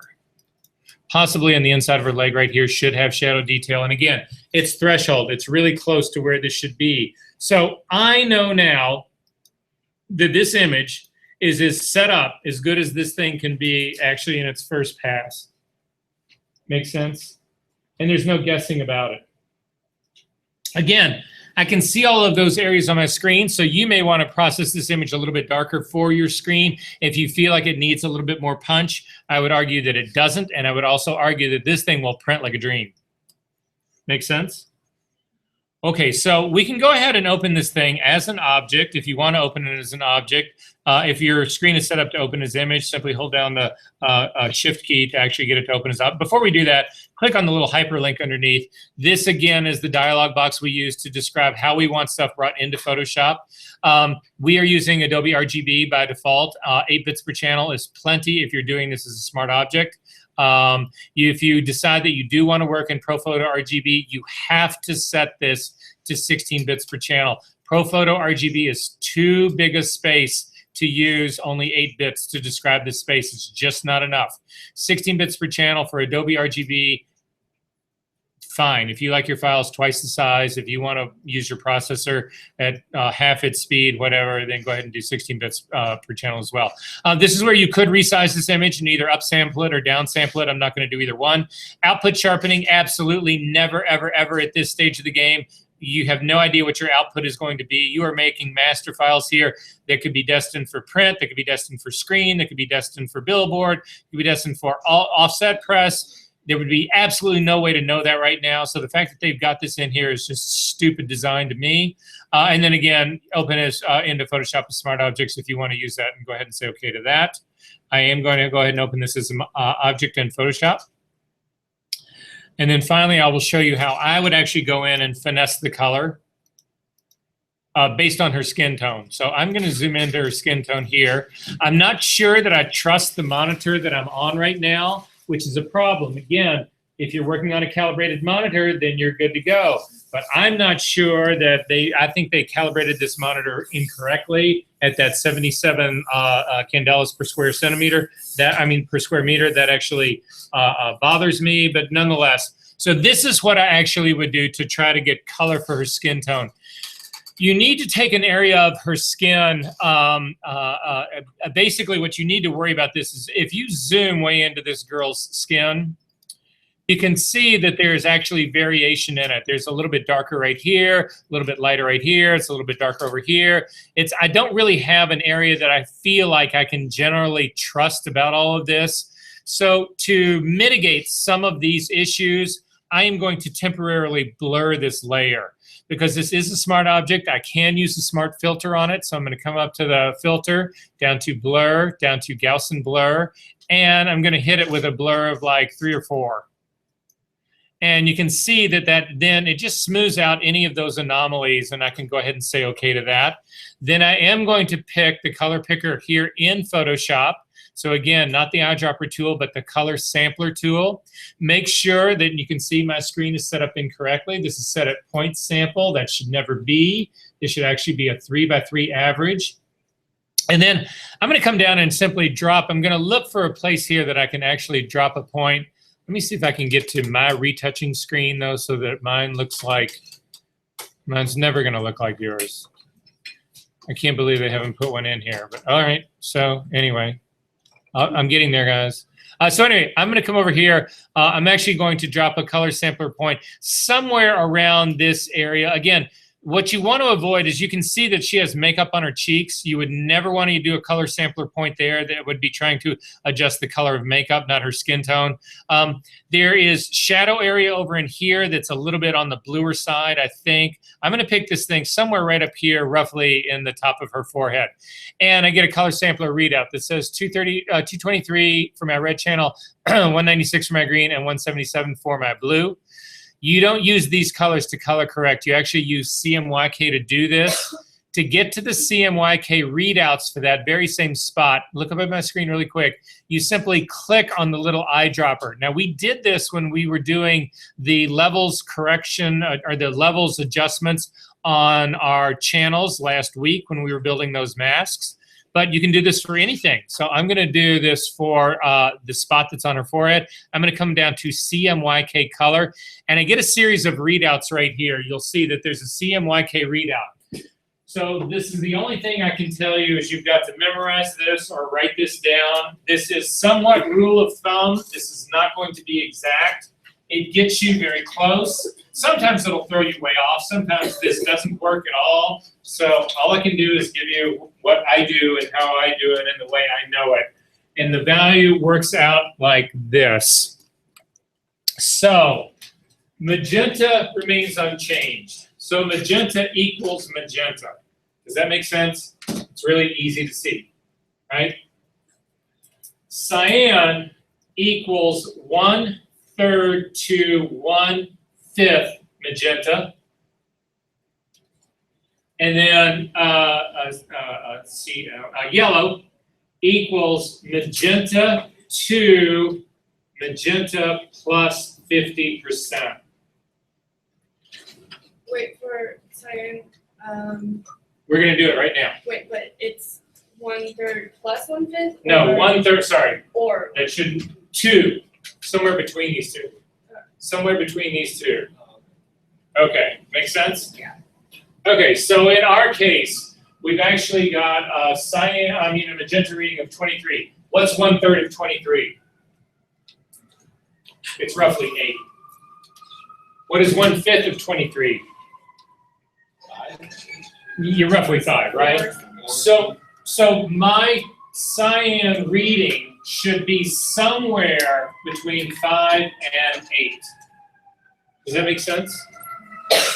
Okay, magenta is magenta, so magenta actually stays at 23. And then finally, my yellow equals magenta, so my yellow equals the value of magenta, which is 23, up to half of 23 is what? It's another 12, 35. Those are the values that I should be reading right now on that point. And it happens every time, and I don't even know looking at them. So, do I fall in the range? Yes, I actually do fall in the range. I feel like, in some ways, that I could use, I think that there's a little bit of red in this. But again, I'm basing this on a monitor that I don't really trust, so I don't know why I'm saying that. But I would actually pop in the cyan up to an 8 instead. In order to do that, if you put a curve on this guy, remember in your curves that the complementary colors of this exist. So red controls the cyan channel. If you take red out, you put in cyan. If you push red in, you take out cyan. So again, I'm going to pop this down just slight touch to get closer to that 8. I'm going to leave the red part alone. Then I'm going to check on my blue channel right here. The blue is okay where it's at right now. However, it could get popped up. I'm going to say, let's see what it looks like closer to 30. Possibly a little bit better tone in there as far as that part goes. I'm going to say okay to that. I'm going to turn off my Gaussian blur. I'm going to zoom back out.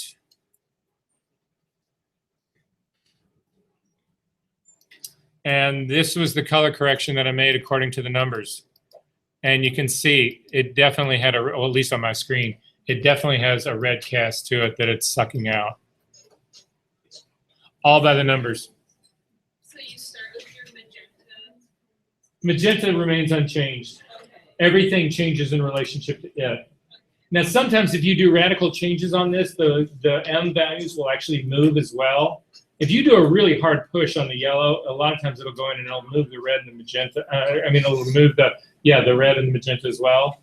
So you need to keep watching it, and that's ultimately what you're trying to get, though, is this structure. But guys, I tell you, sometimes I've done this, and your image just looks awful.